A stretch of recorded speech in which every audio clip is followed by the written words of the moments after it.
Hello and welcome. You have tuned into Renegade Files, where together we explore the fringe worlds of unsolved mysteries, clandestine culture, and the paranormal underground. I'm your host, Lex Gordon, sending you this encrypted communique from the Jungle Villa outpost deep in the uncharted tropics. This is Renegade Files episode 69, Finding Atlantis, Plato, Hemingway, and Epstein Satanism. This is a deep dive episode, pun intended, so get ready to explore the uncanny connections, the beyond random coincidences, and the bizarre cult figures floating through the search for the lost civilization of Atlantis. You won't believe the cast of characters who come to the surface as we peel back the layers of secrecy that this topic swims in. When I was a kid, I knew about Atlantis from cartoons, old TV shows, and popular fantasy culture. I always thought of it as a fun, imaginary world where people lived underwater like Aquaman, had dolphin friends and mermaid brides. Even though I grew up to become fascinated by tales of things like UFOs, Bigfoot, JFK, and Men in Black, I never really gave the subject of Atlantis much thought.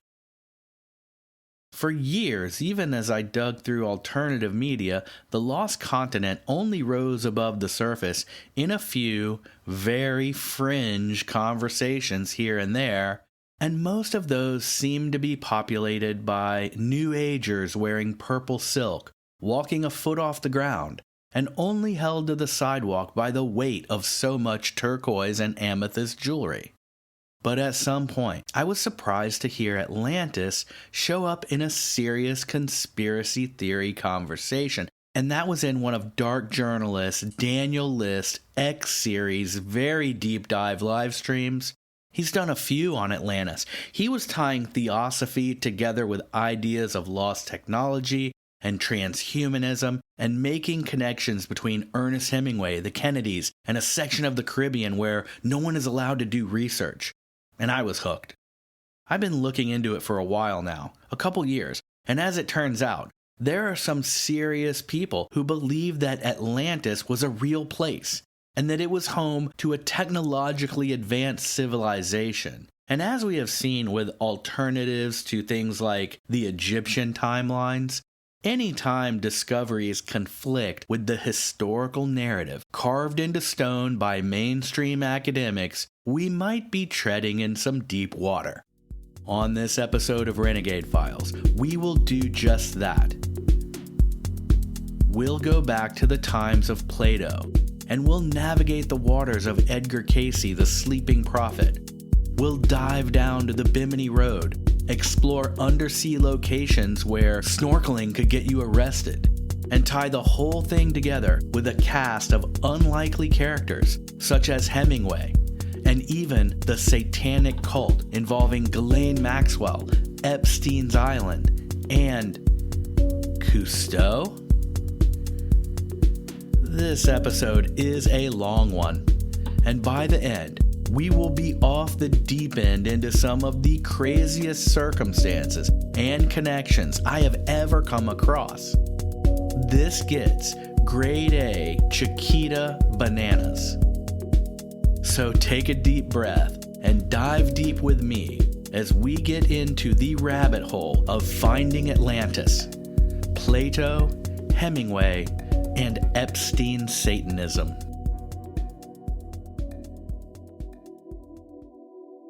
Part 1. Plato describes Atlantis.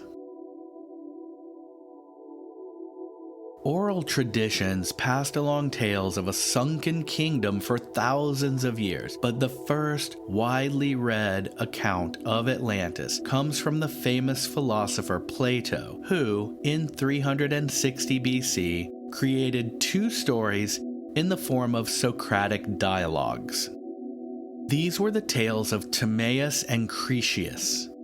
The two stories were written as a speech to celebrate the goddess Athena at the festival of Panathenaea. These stories tell of a group of men who had met the previous day to hear Socrates describe the ideal state. The stories are told through a series of questions that Socrates asked the men, mainly concerning the history of their respective kingdoms. One of those stories was the historic account of a poet who had traveled to Egypt, and the Egyptians had relayed to him a story about the lost civilization of Atlantis. Plato, through this convoluted method of telling us a story about three guys who told Socrates a story about a story that someone had told to the person in their story, tells us that Atlantis was a great power that employed advanced technologies, a great armada, extensive agriculture, and a system of creating and distributing power. So, like electricity. This was done from an object known as the Tuai stone, and that's Tuaoi, which was some kind of giant crystal. And we'll get deeper into the Tuai stone coming up, including a story of where it may be right now, so stay tuned. The story goes that the higher they lifted and mounted this Tuai stone, the more powerful it became, until they pushed it too far and the stone actually began draining power from the network of satellite power plants and eventually caused the enormous continental island of Atlantis to break into three parts, and this is what caused Atlantis to sink below the ocean. As all of this was happening, the Atlanteans were at war with the early Greeks, and the Greeks defeated them right about the time the Tuai stone caused this cataclysmic landmass disaster. So this combination of their landmass sinking into the ocean, plus them getting their butts kicked by the Greeks, caused the people of Atlantis to flee, and they went to places like Egypt and Central America and the Caribbean. In doing so, they took great libraries of sacred and technical information with them and hid these in their new countries to preserve that knowledge for the future. So that's the basic outline of what happened as told by the statesman to Socrates, but only in a speech written by Plato that may or may not be factual. Now, mainstream scholars unequivocally believe the story of Atlantis to be pure fiction from Plato. Scholars who stand firm on the idea that Plato's Atlantis story is allegorical fiction base their conclusion on two things. First is the fact that the story that precedes the Atlantis tale in that speech is the story of Phaethon, the son of the sun god Helios, who tied horses to his father's chariot, then drove it across the sky, and this caused parts of the earth to burn. Since that is obviously a cautionary fictional tale, so too must be the story that follows it, the story of Atlantis. The second argument is based on one sentence in an interpretation of that speech by another ancient scholar named Crantor, who was a student of one of Plato's students, and by all accounts, a serious guy. Crantor believed that the story of Atlantis, as told by Plato, was a story of historical fact about a real civilization that had existed 9,000 years before Plato's time. Much was written about Crantor, not the least of which were the accounts written by Proclus, who was one of the last classical philosophers who created the most elaborate and fully developed system of Neoplatonism. And about Crantor, he wrote, quote, "As for the whole of this account of the Atlanteans, some say that it is unadorned history, such as Crantor, the first commentator on Plato. Crantor also says that Plato's contemporaries used to criticize him jokingly for not being the inventor of his republic, but copying the institutions of the Egyptians. Plato took these critics seriously enough to assign to the Egyptians this story about the Athenians and Atlanteans, so as to make them say that the Athenians really once lived according to that system. He adds that this is testified by the prophets of the Egyptians, who assert that these particulars are written on pillars which are still preserved. End quote. Now, this entire debate about whether or not Plato was writing fiction or history when it comes to Atlantis hinges on the use of the word he in that last sentence.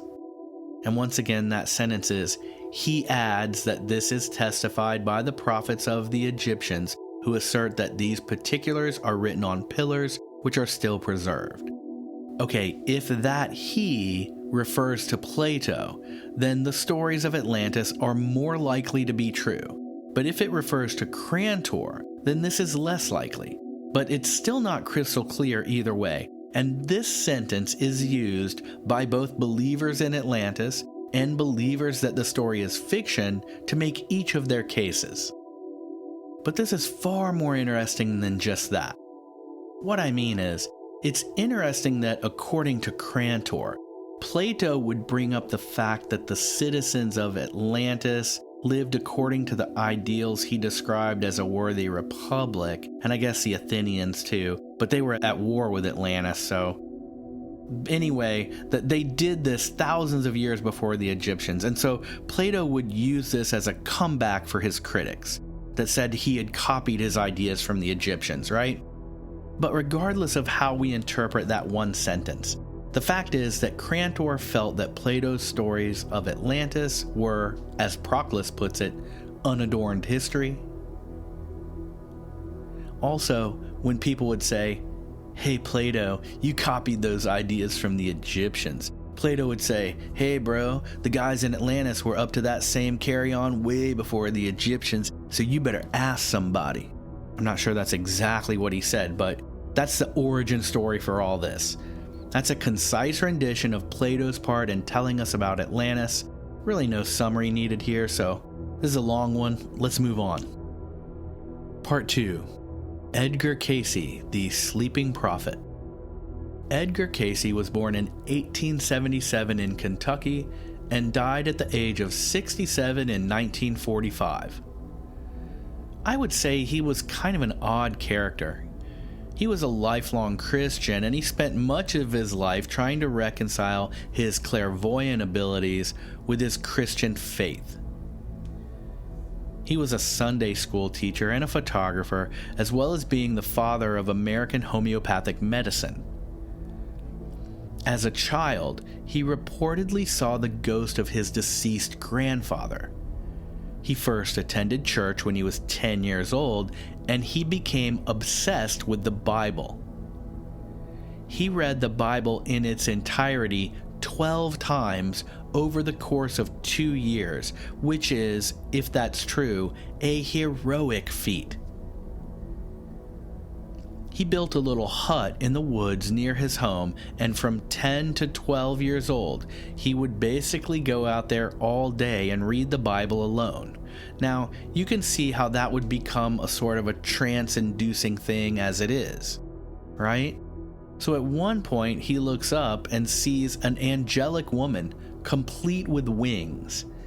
She told him his prayers had been answered and that he could choose what he wanted to be. He told her he wanted to help people, especially children, and decided after that to become a missionary.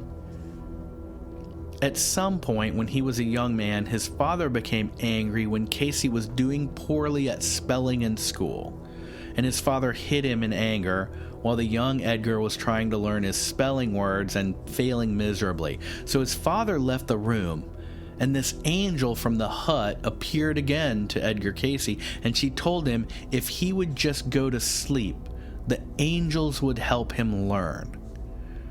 So he went to sleep with his head on top of his book, and when he awoke, he had memorized the spelling of every word in the book. He applied this method to all of his studies and became the best student in his classes. At one point, he injured his tailbone in a ball game at school, and he could barely walk.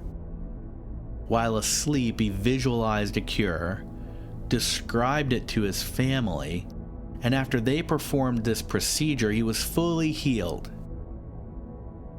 So, we aren't going to give a full biography of Cayce's life. It's fascinating for anyone who wants to look into it.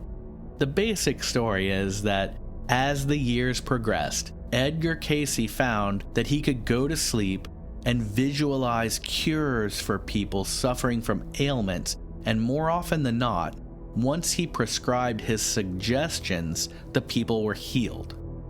He never took money to perform these services, and he only ever asked for donations to support his family. Please visit patreon.com/Renegade Files to help crowdfund this show. Cayce did work with people asking for visions of things like horse race outcomes and business dealings, but he grew increasingly uncomfortable with these types of requests and eventually stopped doing them altogether. He said that in his trances he would communicate with his higher self, and he was, as I said, constantly trying to reconcile his apparent clairvoyance with Christianity.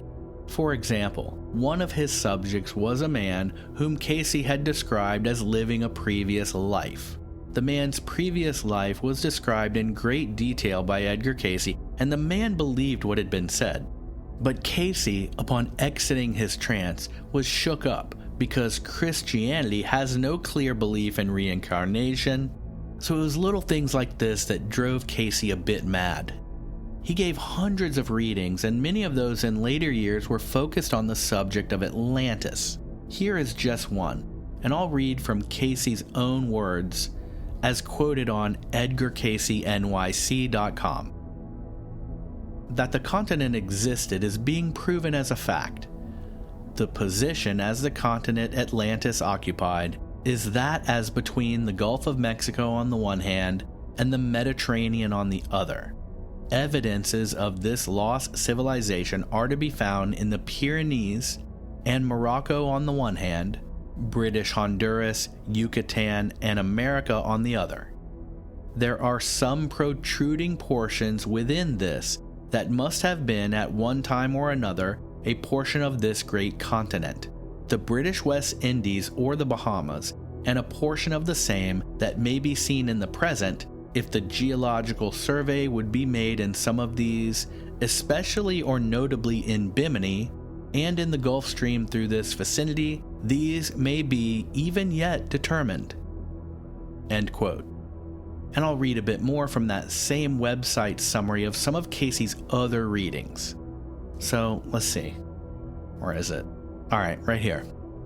He prophesied that a new land would appear in 1968 or 1969 off the east coast of North America, the so-called Rising of Atlantis.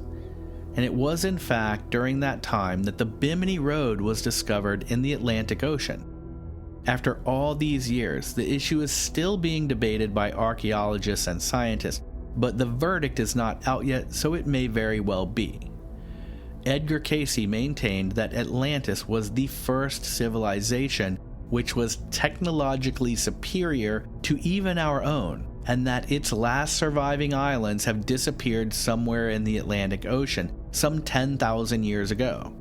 Cayce revealed that the size of Atlantis was equal to that of Europe, including Asia. He saw visions of this continent of the past, which had gone through 3 major periods of division.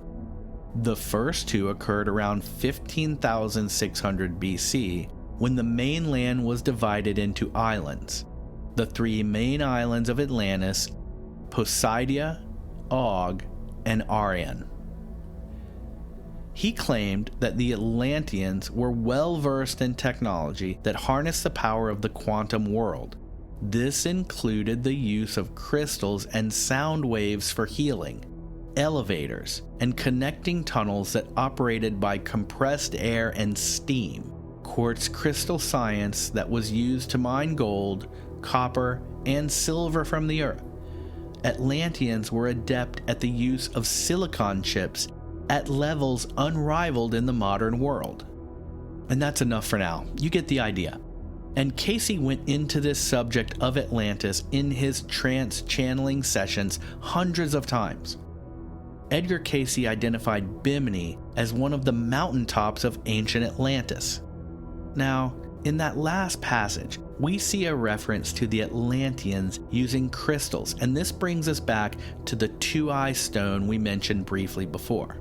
So the two-eye stone was said to be a large cylindrical crystal with faceted sides and a crystal capstone that came to a point and had the same number of facets as the cylindrical crystal itself. I think 8 sides. This capstone was made from the same stone or crystal as the rest of it, but it was separate, with the larger crystal below having a flat plateau at its top, and the pointed capstone having a flat base, and the two pieces were positioned so that there was a space between them, between the flat plane of the flat top of the cylinder and the flat base of the capstone. So a space between there that had something to do with the functionality of the whole thing. Now, as I was researching this subject and the crystal in particular, I found myself in a most unusual place, research-wise, which was the State Museum of Pennsylvania.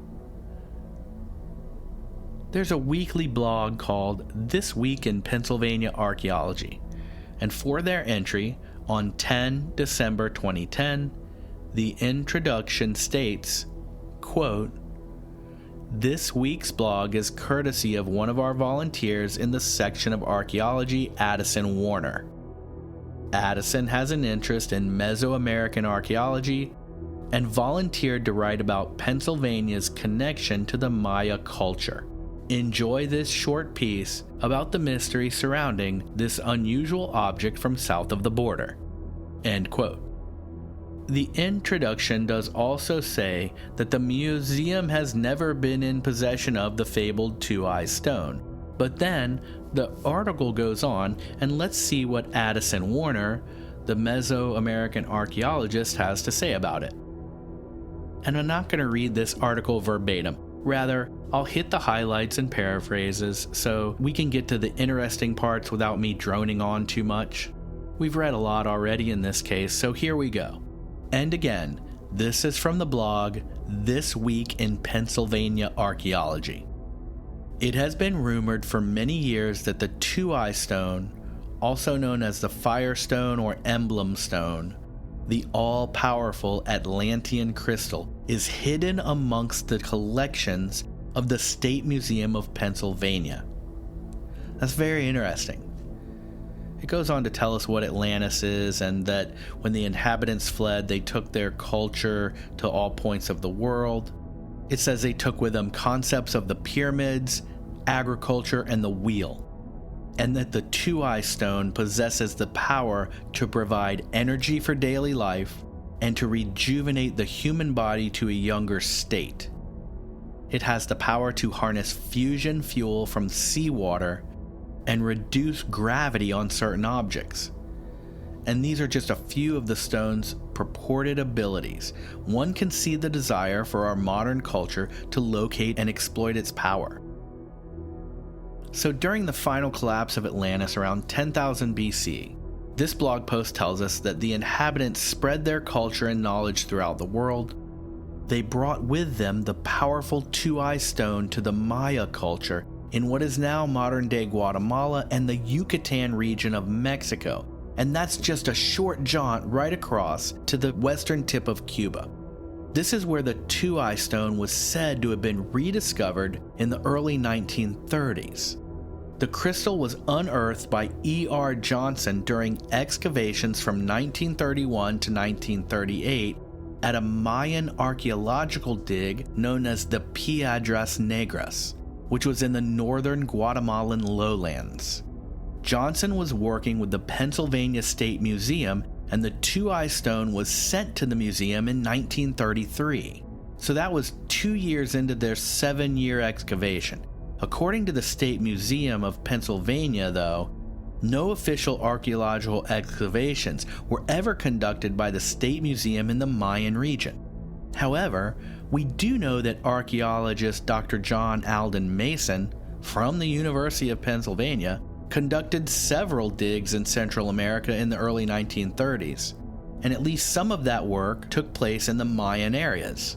And this is primetime Indiana Jones era, right? So either the museum forgot about Dr. Mason's work, or they really wanted to make a point that they don't have the two-eye stone. In addition to saying that no university scientist ever excavated any Mayan ruins, which seems to be untrue, they also claim that no such stone was ever given to them, nor is it in their possession now. And here's a final quote from the blog post. This remains a huge mystery for believers of the lost continent of Atlantis. Both the State Museum of Pennsylvania and the University of Pennsylvania have no knowledge of such an artifact existing or being in their possession. So where is the mysterious two-eye stone? Who possesses its power, and where does it remain hidden? These are questions that will fuel the fire for further investigations as to what really happened to the two-eye stone itself and the lost culture of Atlantis." End quote. Indeed. So we're starting to see a trend here. As far back as Plato, and well before actually, we have stories of an advanced civilization of great power that was lost and sunk into the sea. This was a technologically advanced civilization that disrupts the mainstream narrative of the evolution of society. With the birth of civilization so often attributed to the Sumerians around 6000 BC, we have Atlantis dated around 9000 BC by both Plato and Cayce, not to mention the recent discovery of Göbekli Tepe, which is a vast, advanced complex in Turkey that dates to 13,000 BC. And since 13,000 BC puts early humans firmly into the hunting and gathering phase according to the status quo, mainstream scientists just say that these early hunter-gatherers must have built the complex city of Göbekli Tepe when they took a break from being fully nomadic, hunting and gathering berries to survive, and that they built this city just for fun, kind of recreation, right? The hunter-gatherers just that's like their lark. They built a city that housed 20,000 people, had a school, a market, livestock pens, and temples, and they did that as sort of a recreational activity on the weekends when they took a break from looking for berries to stay alive. That's the kind of stuff that we get when these academic institutions try so desperately to protect their status quo. That's another episode though, so follow Renegade Files so you're sure to catch it. We're going to go into Göbekli Tepe in the future. But it's interesting because there's more going on here than just the old guard of mainstream academics trying to keep things the same for the sake of their sacred timeline of civilization, although that is a big part of it. The other thing is, we're talking about powerful technologies that the industrialized superpowers would certainly like to get their hands on, and maybe they have already.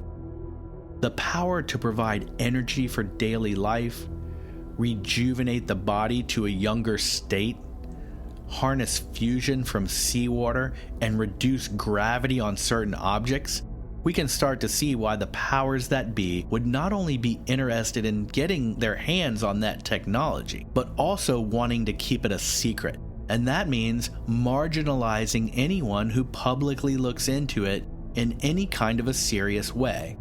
If they can make anyone who questions the existence and location of Atlantis, and by extension, any knowledge of lost technology, look like a crackpot, then they can give a simple cover story to the real explorers searching for these things, and that's it. And that brings us to part 3.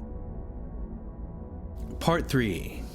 Forbidden Exploration. So I first heard dark journalist Daniel List mention a female oceanographer who had found underwater ruins of a vast complex that included pyramids and roads and other stone structures off the coast of Cuba. This was Paulina Zalitsky. She was a young Soviet oceanographer brought to Cuba by the KGB during the Cold War. She later defected to Canada and there started an undersea exploration company. Later, Castro invited her back to help him explore some Caribbean shipwrecks of Spanish galleons.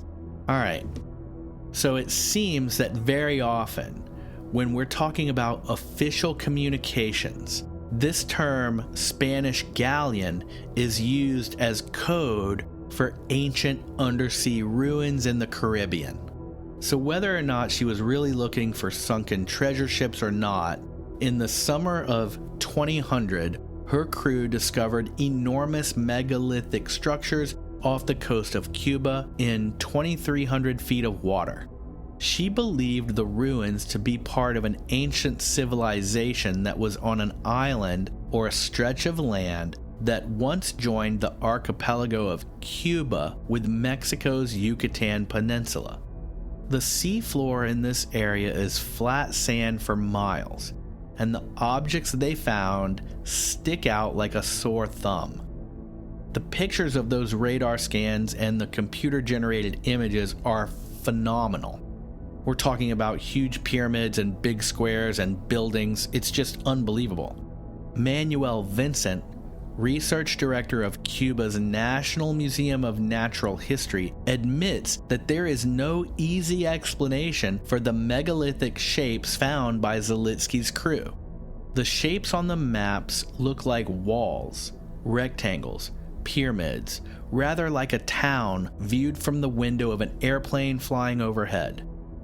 So Manuel Vincent, and once again, he's a director of Cuba's National Museum of National History, or Natural History. He visited this area aboard Zalitsky's research vessel. It was outfitted with sophisticated computer and satellite equipment for her surveys, sonar, and he ultimately concluded that the area where the ruins are found could have once been above sea level. And he cites a bunch of geological reasons we aren't going to go too far into here, but it is an official confirmation of Zalitsky's theory. Skeptics say the depths of the potential ruins are too deep for a city to have been submerged due to rising sea levels. Like the sea hasn't risen that much, but the basics of Manuel Vincent's conclusions are based on the idea that huge tectonic shifts, and not merely rising sea levels, could have been responsible for the landmass sinking. And there we have a geological explanation for the disappearance of Atlantis. And this isn't all from fringe media sources. In 2001, the BBC ran a news story with the headline reading, "Lost City Found Beneath Cuban Waters," and that article was all about this discovery. In an article at MSN.com titled, "Discovery of Underwater City That Is Older Than the Pyramids Leaves Scientists Baffled," and this was posted just 3 months ago. But no follow-up exploration has ever happened on the ruins off the western tip of Cuba, at least that we know of.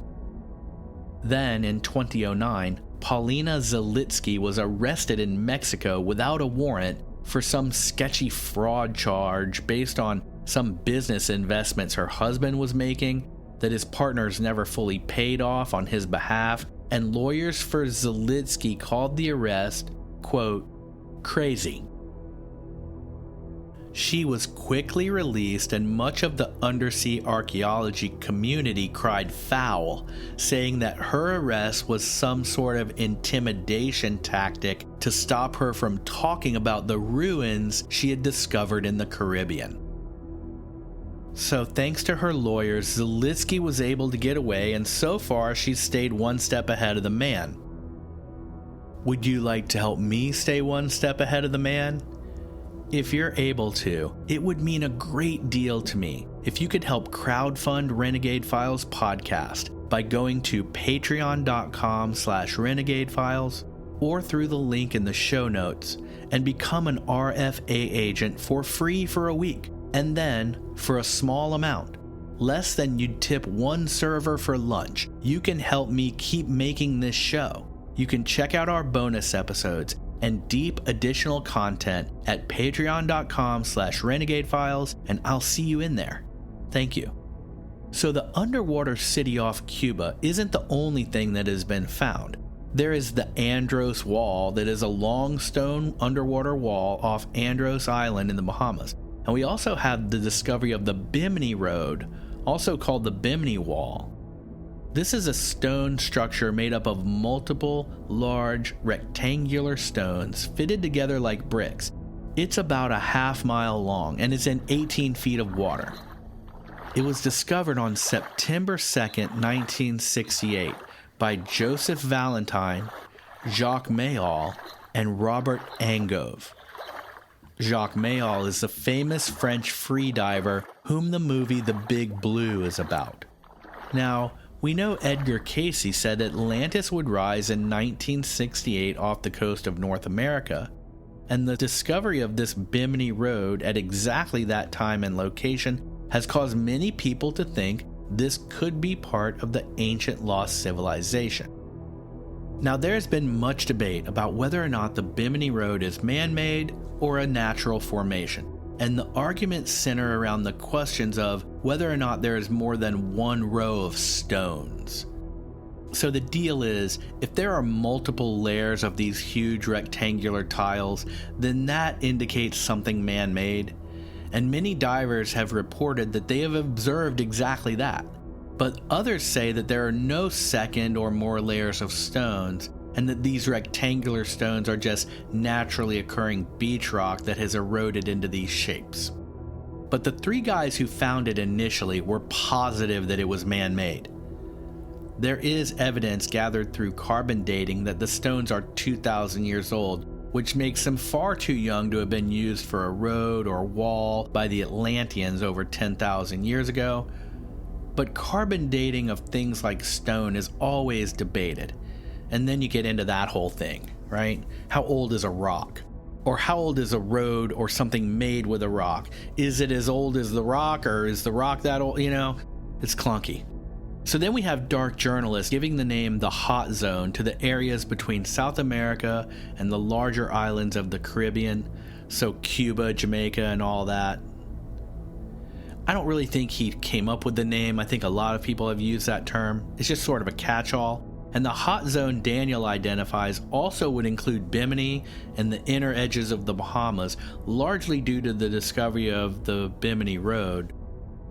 So we've got oceanographers finding things down there and people arguing over whether it's man-made or natural, but something interesting has happened along the way, and it revolves around something I call pop culture smokescreens. Check out Renegade Files episode 31 for a deep dive into that subject. I'm also happy to say that, at least on DuckDuckGo, when you search the term pop culture smokescreens, that Renegade Files episode is in the top 5 results on that page. That's pretty cool. So basically, a pop culture smokescreen is a situation where the mainstream media hijacks a conspiracy theory term or topic and makes some pop culture product that benefits from their enormous marketing budgets and access media influence to derail any alternative research into the subject. A few examples would be the Men in Black movies, the Skinwalker Ranch History Channel TV show, and the TV series called Roswell. Try to look up anything about those subjects on Google or YouTube, and you'll be flooded with results from those movies and TV shows, and the original research and data on those topics gets marginalized into oblivion. So a similar situation exists with Daniel List's Hot Zone moniker. The TV series Stargate Atlantis, already a pop culture smokescreen in itself, actually produced an episode called The Hot Zone, which was Season 1, Episode 13. So now, whenever you try to do an online search for Atlantis Hot Zone, all you find are pages promoting or talking about that TV show episode. This is a classic propaganda technique of muddying the waters to prevent actual research. It is extremely annoying. Also, there is a huge, very expensive resort in the Bahamas called Atlantis, and you can hardly find anything about the lost continent ahead of hundreds of pages and videos about that resort. And I get it. Atlantis is a pretty predictable name for a Bahamian resort, but it's still aggravating. The point is that a few people have said that these areas of the Caribbean where the underwater ruins were found, and the discoverer later being arrested and erased from the internet, basically, that these are things that are being fought over forbidden exploration. You can't find much to confirm it because you get all this pop culture smokescreen runaround, or worse, a full-on deletion of history. So it isn't the information, but it's the absence of information that's intriguing. That doesn't give us much to analyze though, so let's move on. Part 4. Operation Friendless. Hemingway in the Hot Zone. We won't go into a full biography on Hemingway, but the short of it was, he was a soldier in World War I, he was involved in the Spanish Civil War, and he was an American patriot and a successful writer by the time World War II began.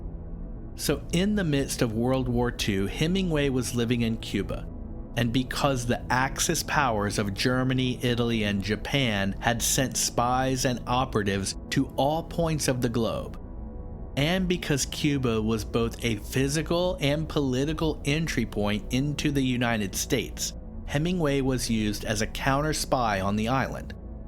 The way I understand it is that the CIA worked with the U.S. ambassador to Cuba, Spruill Braden, and together they circumvented the usual protocols and installed Hemingway as an intelligence asset in Cuba.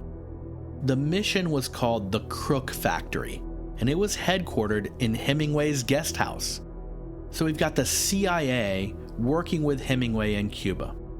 Basically, Hemingway would do his normal thing, like hang around the cafes and bars in Cuba, drink a lot, have conversations with locals and tourists, and try to figure out if any of them were spies for the enemies of the Allied forces. It's unknown if anything was ever accomplished, but Hemingway's performance as a spy was so good that it impressed Ambassador Braden. So when the war heated up, Braden helped Hemingway secure Q-boat status for his fishing boat Pilar, and that mission was dubbed Operation Friendless. So Q-boats were commercial or private vessels that would be armed to the teeth with weapons, explosives, and advanced radar, radio, and sonar equipment, but otherwise they would look like regular fishing boats or whatever. And the idea was that these decoy boats would lure German U-boats to attack them. A U-boat's just like a submarine, right? Then they would launch a surprise offensive and sink the German subs. Now, this would be, by all accounts, a suicide mission, especially for a tiny single-engine fishing boat like the Pilar. I've actually been aboard a boat that is the exact same make and model and year as Hemingway's Pilar. It's located at the Worldwide Sportsman in Islamorada, and it's restored to the same outfitting as Hemingway's boat, so they make it look like the Pilar. It's really cool to go on it, and it's beautiful in a classic old boat kind of way, but it's small. It's 38 feet long and only 12 feet wide and wooden. It doesn't look like it would last long in a fight against a German warboat, and it would not have, and everyone knew that. So it seems improbable that Hemingway was actually looking very hard for German U-boats. Not to suggest he was anything but macho, but it just seems crazy. Hemingway himself even called the mission unlikely. And some people, like Hemingway's then wife, said that she thought his U-boat chasing was just a way for him to get scarce wartime fuel so he and his buddies could go fishing and drinking on the Pilar. But the boat was equipped with advanced sonar equipment, and whether he was looking for Germans or fishing, he spent considerable months traveling around the so-called hot zone, and he could have been mapping the ocean floor for the entire time, and there is some evidence to suggest that that's the case. It's said that he amassed large amounts of data from Operation Friendless, but what it was he was looking for we may never really know. So when Castro took over, Hemingway was forced to leave Cuba.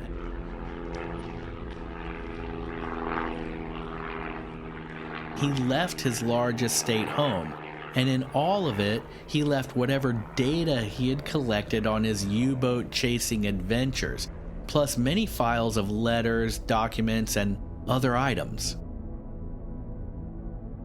So Castro takes power in Cuba in 1959. JFK gets inaugurated in 1961, and Hemingway kills himself just months later in July of that year. Now, what happens next is very interesting.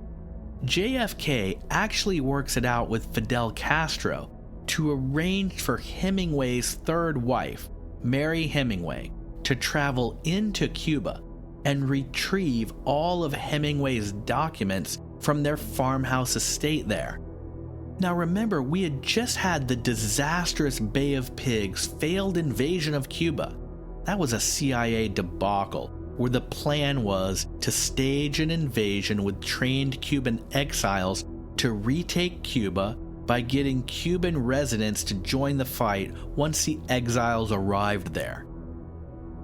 We will go into the gnarly details of that mess when we get to the JFK episode series on Renegade Files, but for now, the gist of it was that Kennedy wanted to keep the US involvement in this invasion a secret. So they used some old World War II bombers, painted them to look like Cuban Air Force planes, and sent them to bomb Cuban airfields and disable any Cuban response to the invasion. Then they would send paratroopers in to land inland and support the exiles who were going to land on the beach at night. But the old bombers missed most of their targets, and that simultaneously left the Cuban Air Force intact and revealed the planes to be repainted US bombers, so the US involvement was front page news in Cuba the next day. Because of that, JFK canceled the second paratrooper support mission, so when the exiles landed on the beach, the Cuban army basically slaughtered them all and took any survivors prisoners, and that was that. And believe me, that's the short version of it all. And Kennedy always said that the CIA tricked him by not giving him all of the play-by-play information of the initial attacks, but as I said, we'll get into more of that on the JFK series I'm working on. So, the Bay of Pigs incident all took place on April of '61. This resulted in a travel ban imposed on American citizens, and no one could get into or out of Cuba without great difficulty. And you can imagine Castro wouldn't have been too friendly with JFK at that point. But amid all of this, somehow, JFK negotiates a deal where Mary Hemingway is able to go to Cuba when no one else can. She actually met with Fidel Castro, and she managed to retrieve crates of documents from her home there. And these were the documents that had all the data from Operation Friendless, when Hemingway was mapping the ocean floor, among other things, while he was supposedly looking for U-boats. And these documents were shipped back to the United States on a shrimp boat. This is not a conspiracy theory. This happened. Much of the descriptions of this event come from the JFK library itself. So in exchange for being allowed to go get this information, Mary Hemingway donated the Hemingway home in Cuba to the Cuban people, so essentially to Castro.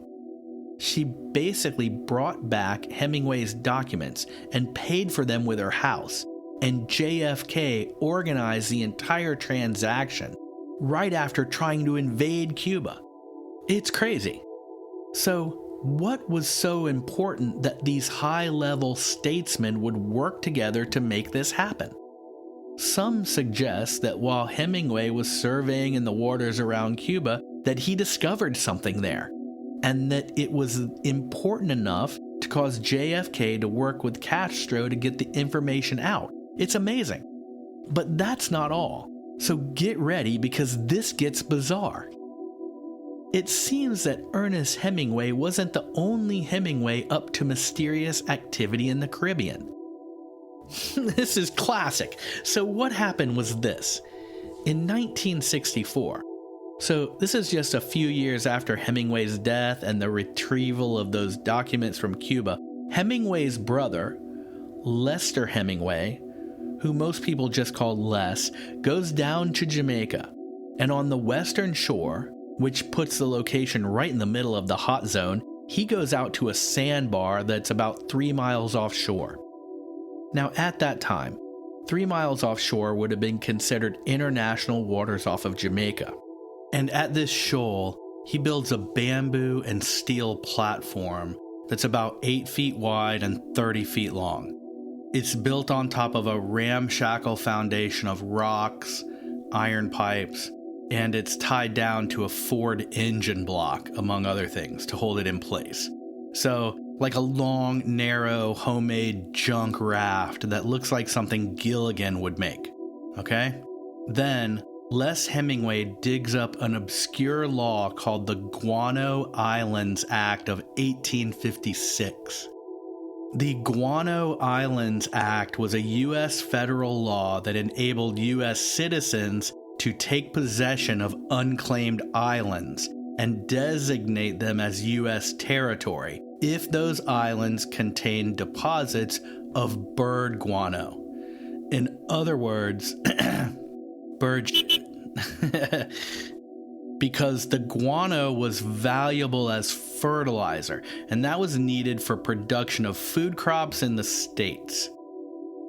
It's also a component for making gunpowder, or it's one way to make gunpowder. The islands can be located anywhere, so long as they're not occupied by citizens of another country and not within the jurisdiction of another government. Under this act, the U.S. gained control of around 94 islands. By 1903, 66 of these islands were recognized as territories of the U.S.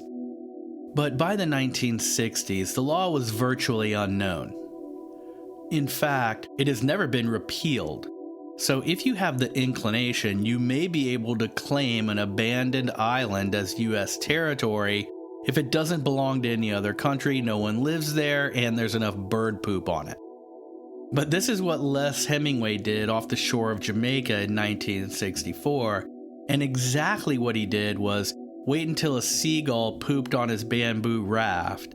Then he filed the Guano Islands Act to declare half of his homemade island as U.S. territory. This granted him the protection of U.S. law for his island. Then he established the other half of his island as a new sovereign republic, and with 7 friends and family, held an election where they unanimously elected Les Hemingway as president. And guess what they named their newly created nation? New Atlantis. So by 1965, New Atlantis had 6 resident citizens: Les, his wife Doris, public relations specialist Edward K. Moss, Les Hemingway's assistant Julia Cellini, and Hemingway's 2 daughters, 7-year-old Anne and 3-year-old Hillary. And as preposterous as this whole thing is, what really makes me smile is thinking about those kids. I mean, up to a certain point, it's gotta be fun to have crazy dad, right? He's sick of the rat race. He toils away in his study until he finds some old obscure law that leverages bird droppings with maritime imperialism. So he wings the family down to the Caribbean, where he builds an island out of junk and declares it his own nation.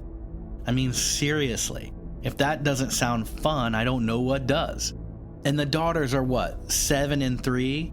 So, there was a time when the kids were huddled with their mom at one end of the raft. It's only 30 feet long. And the girls are asking, "Mommy, is this real?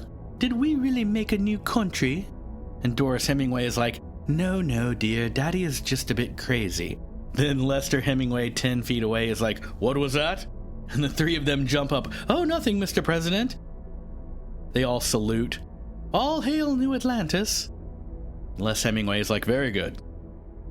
So anyway, Les Hemingway's wife made the flag, and it's a blue square with a gold triangle on it, and in the center of the triangle there's a blue circle, and it looks suspiciously like an upside down Illuminati all-seeing eye in the pyramid, because that's exactly what it is.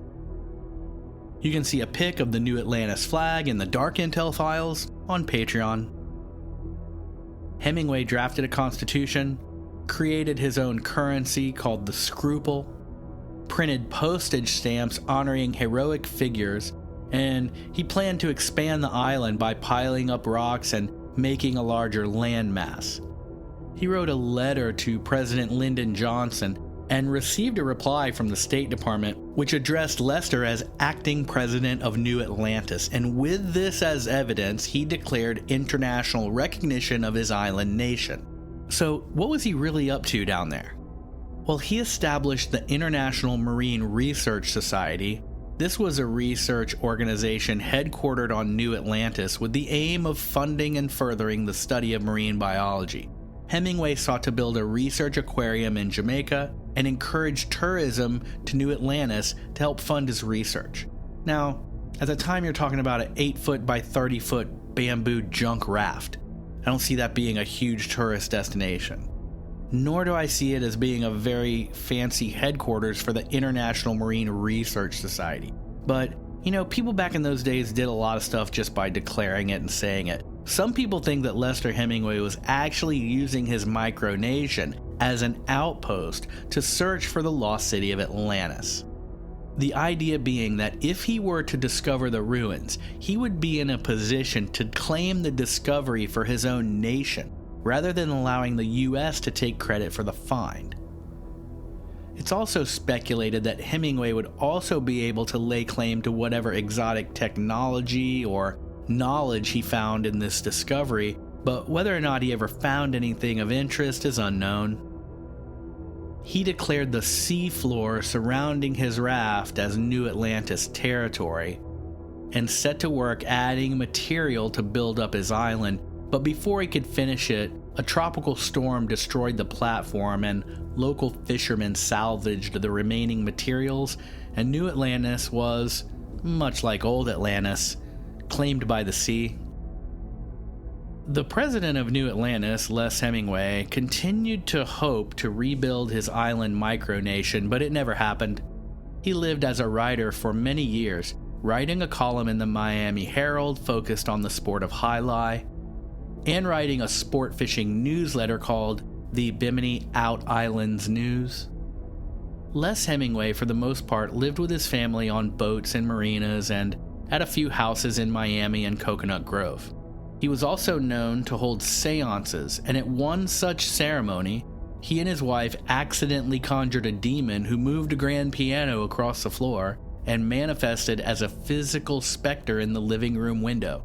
This according to an article in the Miami New Times. So we have all of these strange circumstances around the lost civilization of Atlantis.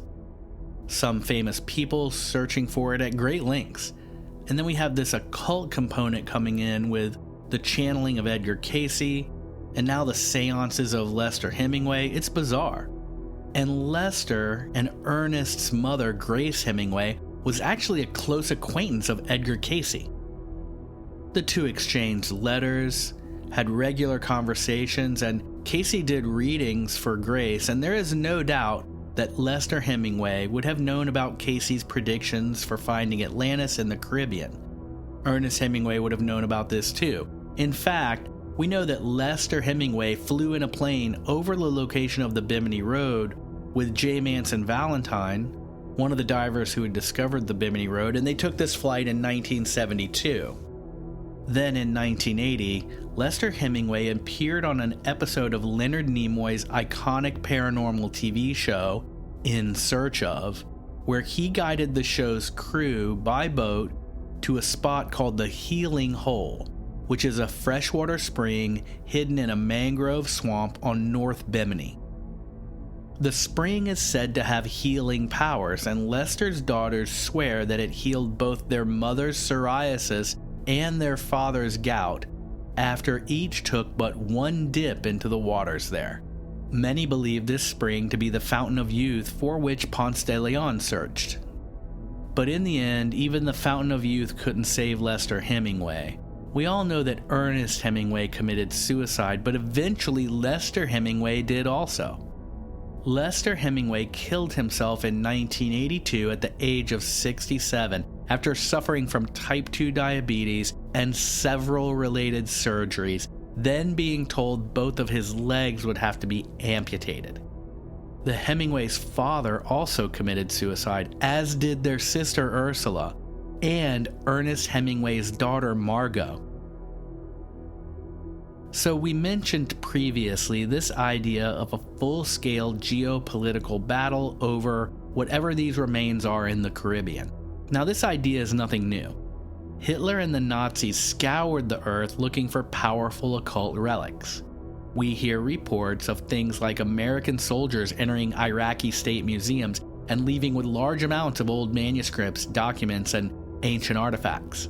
And now we have the idea that whatever is underwater in the Caribbean is being hushed up and squabbled over, and in that pie, we have the hands of Castro and Cuba, the Soviets, and presumably still the Russians, and of course the Americans, and the Mexican officials arresting an oceanographer without a warrant in what seems like pure harassment of a scientist. Online information on the previously mentioned oceanographer Paulina Zalitsky and her underwater discovery of a stone city near Cuba is few and far between, which is interesting because when her underwater finds were first reported, they were worldwide news. So we have powerful people spending tons of money, time, and effort to search the oceans in the Caribbean. Then the discovery of the Bimini Road is written off by many in the mainstream as nothing more than a natural rock formation, and an entire city off the tip of Cuba that no one talks about anymore, not even to say they looked again and it's just rocks. So they don't even mention it to discount it. All of this is lumped into what is now being called the archaeology wars, and as much as that may be a war over actual physical sites and discoveries, it seems as if something more esoteric is at play here. It seems more like it's the powers and occult knowledge that these things promise, which are often the targets of all of this geopolitical searching, posturing, and secrecy. So, real quick, let's look at what some of this lost knowledge might be.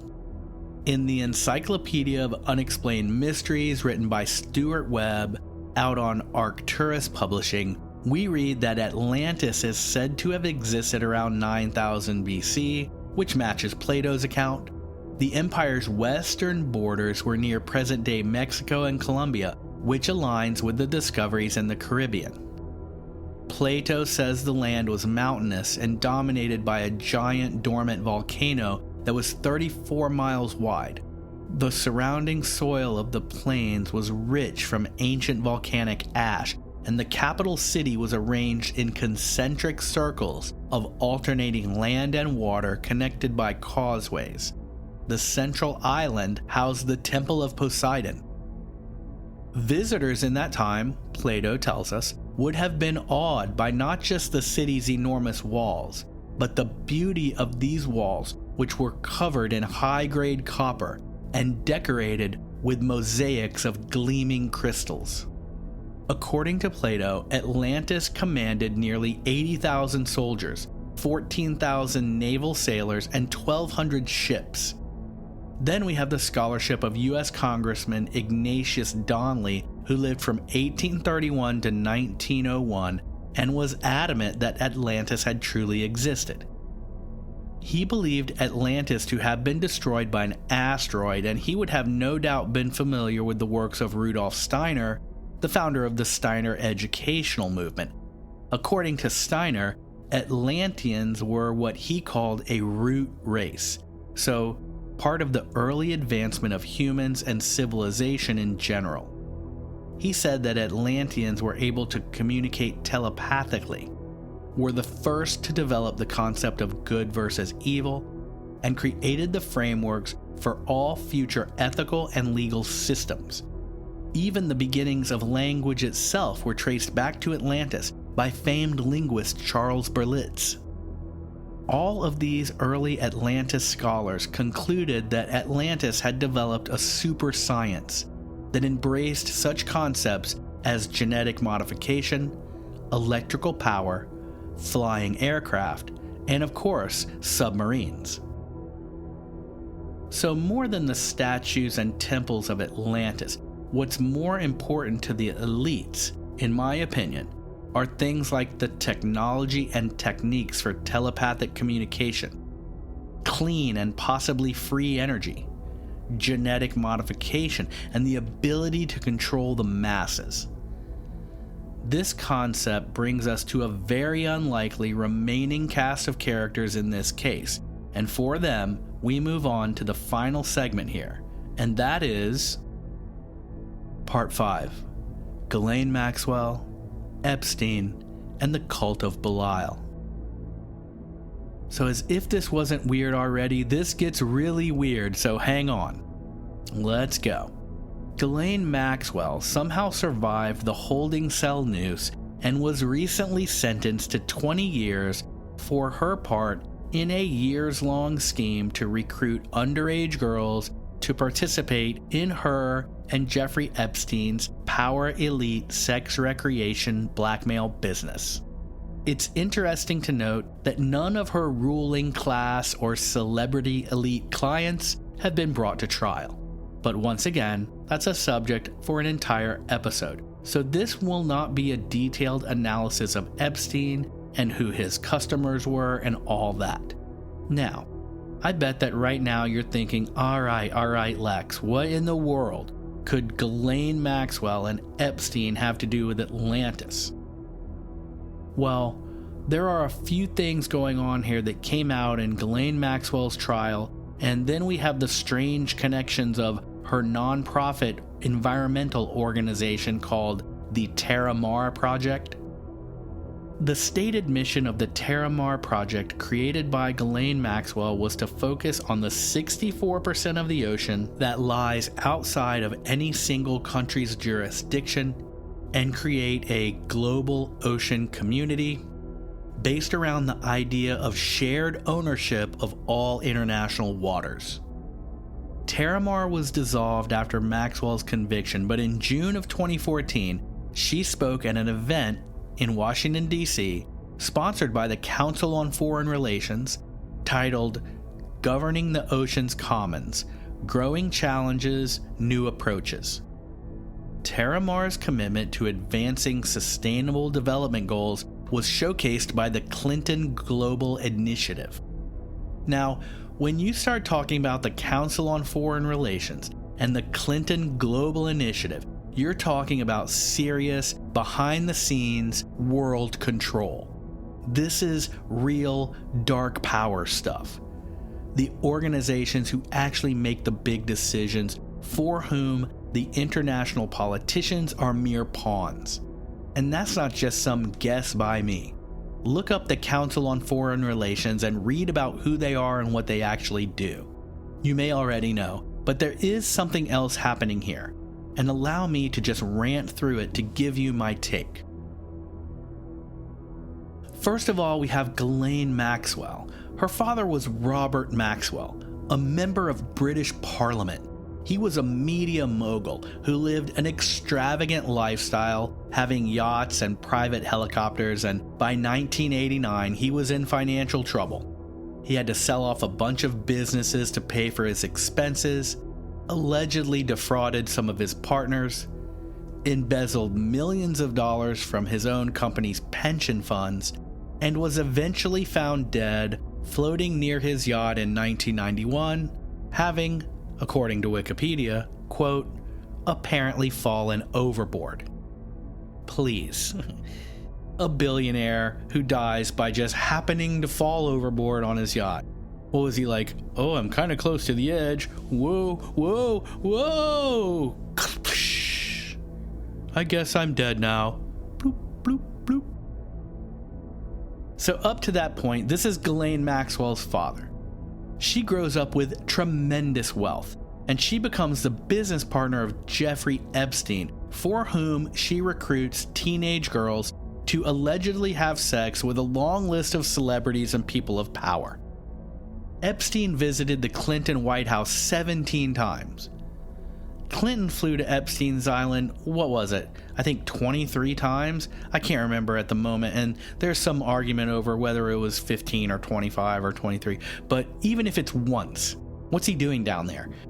Epstein had a painted portrait of Bill Clinton in a dress and high heels among his belongings when he was arrested. Look up that image. I mean, this whole thing is weird. Anyway, Ghislaine Maxwell helps Epstein blackmail these powerful individuals by photographing and videotaping them in compromising circumstances with underage girls. And in between doing so, they explore the oceans around Epstein's Island as well as around the Bahamas and Cuba, so basically in the hot zone, where Edgar Cayce said Atlantis would rise, or in other words, be discovered again. So I seriously doubt that someone like Maxwell would be genuinely interested in conserving the world's oceans for the benefit of the public. It seems way more likely that this entire non-profit she set up called Terramar, which was trying to get some kind of international recognition of the 26% of the Earth's oceans that aren't under any one nation's jurisdiction, to be designated as a sort of public domain, which is kind of what those international waters already are. So why the huge push to nail it down legally? Well, I'm suggesting that the entire project is a front under the auspices of some heroic public interest ocean preservation branding that would effectively create a situation where all the world's oceans not specifically governed by an individual country would fall into this Terramar umbrella, and that would remove these locations from the legal systems of these world countries, and then they become sort of a free zone for all of the nefarious hijinks of Maxwell, Epstein, and their international celebrity and power elite pedophile cronies. It's just a guess on my part. Think of it like the situation in the national parks. They don't fall into the prosecutorial jurisdiction of any one state or county, so the countless people go missing there, because solving murders and kidnappings in those locations becomes more difficult because they're in this legal gray area. If the Terramar mission had succeeded, then they could just get a big yacht and take the Epstein's Island party abroad. And if no single country manages the free domain of the ocean you're in, then all that carry-on is exempt from prosecution. So why the Atlantis component? Well, this relates back to the fall of Atlantis, and what does that construe? Two things. The lost technology that involves things like everlasting youth, and the power to do all sorts of supernatural magic whose essence comes down to one thing: control. And we also have in that story this occult schism between the cult of Belial and the followers of God. And recall that one of the things they say Atlanteans had the ability to do was use genetic modification to create super citizens of some kind, geniuses or fierce warriors. And Jeffrey Epstein was known to be fascinated with eugenics, which is the controversial science of modifying the human gene pool for just that sort of material advancement. As far as the cult of Belial, now this is Old Testament stuff, but the short version of this is that Belial is Satan. Just a quick description here. Belial is applied to ideas, words, and counsel, to calamitous circumstances, and most frequently to worthless men of the lowest sort, such as those who commit sex crimes, the wicked sons of Eli, the insolent Nabal, and opposers of God's anointed. Also, in the war of sons of light against the sons of darkness, which is one of the Dead Sea Scrolls, we read that Belial is the leader of the sons of darkness. And in that Dead Sea Scroll, we read this: "You made Belial for the pit, angel of enmity. In darkness is his domain. His counsel is to bring about wickedness and guilt. All the spirits of his lot are angels of destruction. They walk in the laws of darkness. Toward it goes their only desire." So it has been said that part of what was going on at Epstein's Island, and among his helpers and customers as it were, was a full-on expression of the cult of Belial. Occultists at heart who are working through the forces of darkness to gain power, and finding the tech and occult knowledge lost in Atlantis promised more power. It's as simple as that. And when you read the descriptions of what Belial worship consists of, angels of enmity, in darkness their domain, their counsel is wickedness, their spirits angels of destruction. They walk in the laws of darkness, and towards darkness is their only desire. In that context, the actions of Epstein and Maxwell start to make a lot more sense. Then we have this revelation that Fidel Castro invited Jeffrey Epstein to Cuba. This came out in a tweet written by former President of Colombia, Andres Pastrana, in the aftermath of the Epstein arrest, as that president was clearing his name by writing on Twitter, quote, "In the midst of journalistic revelations about the horrifying and condemnable sexual scandals of financier Jeffrey Epstein, a trip of mine on his plane to Nassau, Bahamas, to transfer to the final destination of Havana, Cuba, invited by President Fidel Castro, has appeared. Mr. Jeffrey Epstein left Cuba 1 or 2 days later. I remained on the island. I met Mr. Jeffrey Epstein in Ireland when I was paying tribute at the Summit of Achievements in Dublin, a highly publicized ceremony attended by personalities such as Mikhail Gorbachev, Bill Clinton, Bono, and Jeremy Irons. I never visited Mr. Jeffrey Epstein's now infamous island." End quote. And again, that's the former president of Colombia, Andres Pastrana. Now, the reason this is important is because it indicates that Castro had a working relationship to some degree with Epstein, and that Epstein was going to Cuba enough that he was able to offer a ride to the president of Colombia at the time, and it just ties these nefarious characters together in this area where we keep hearing about a sunken city no one is allowed to explore. And we have the testimony from one of Maxwell's recruits, that's Ghislaine Maxwell, one of her recruits to Epstein's Island, in the personage of Virginia Guffey. And among the people whom she named, we have Alexandra Cousteau, granddaughter of Jacques Cousteau and daughter of Philippe, both of whom spent lifetimes searching for Atlantis, and in 1979 and 1980, Philippe made a TV documentary about trying to find Atlantis. And this is the father of Alexandra Cousteau, who Virginia Guffey said was a client of Epstein's. Philippe died under suspicious circumstances. I think 3 law enforcement agencies looked into his death. All of them thought it was foul play, but nothing was ever proved. But after Philippe Cousteau dies, mainstream chatter about Atlantis just goes quiet. It falls way off and it gets relegated to nonsense. Then in the Ghislaine Maxwell trial, this woman, Virginia Guffey, who was a 17-year-old girl at the time she worked for Epstein and Maxwell, testifies that Epstein had her give massages to and engage in intimate relations with none other than Alexandra Cousteau. She said Epstein told her he had given a large amount of money to Alexandra Cousteau's conservation organization.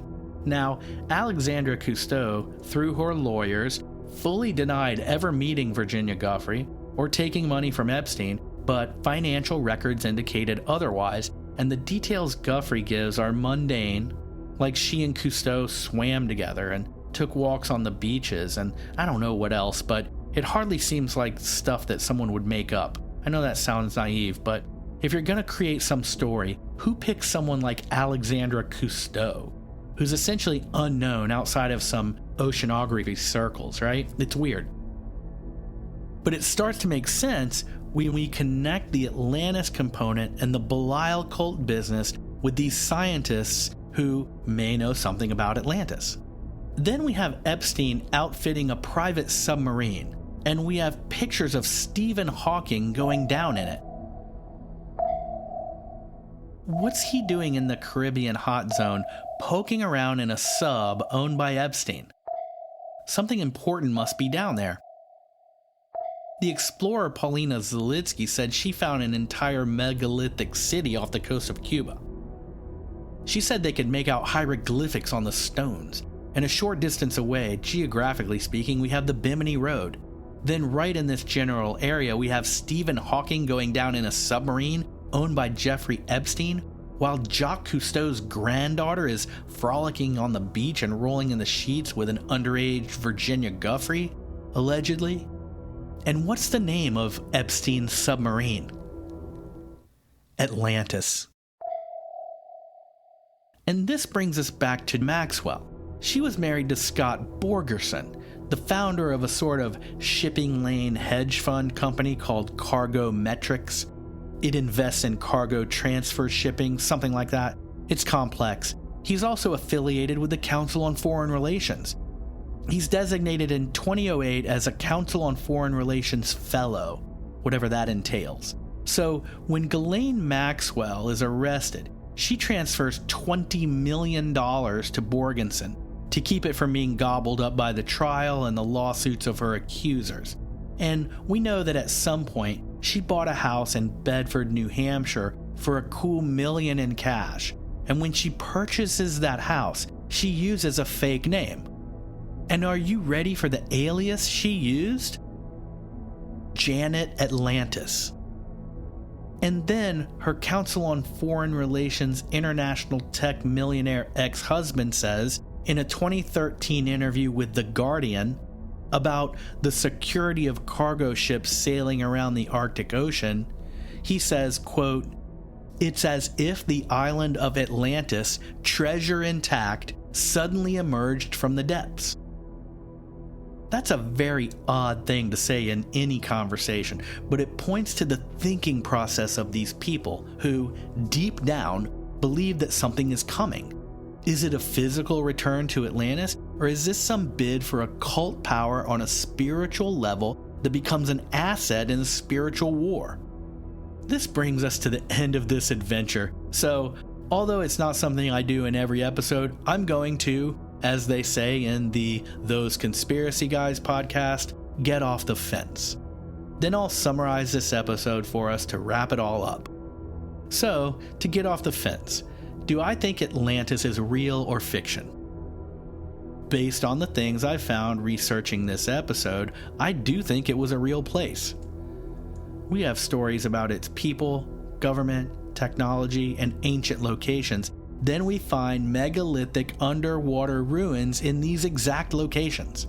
The fantastical tales of Atlantis being an underwater kingdom populated by mermaids and Aquaman are all great fun, but they become junk conspiracy in the hands of the mainstream shills who strive to marginalize free thinkers and alternative researchers who may find the discoveries or evidence of highly advanced ancient civilizations that don't fall into the accepted stories of humanity engraved into the 45th edition of some rehashed university textbook that costs $20 to make and sells for $240.